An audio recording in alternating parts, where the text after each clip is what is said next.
এক লোক 9 ফিট লম্বা ছিল।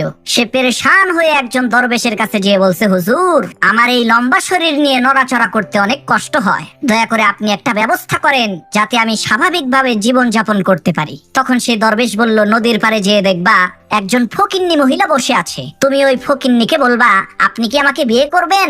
ওই ফকিন্নি যদি অস্বীকার করে না বলে তাহলে তোমার 1 ফিট হাইট কমে যাবে। তো সেই লোকটা দরবেশের কথা অনুযায়ী ওই ফকিন্নির কাছে যেয়ে বলছে, আপনি কি আমাকে বিয়ে করবেন।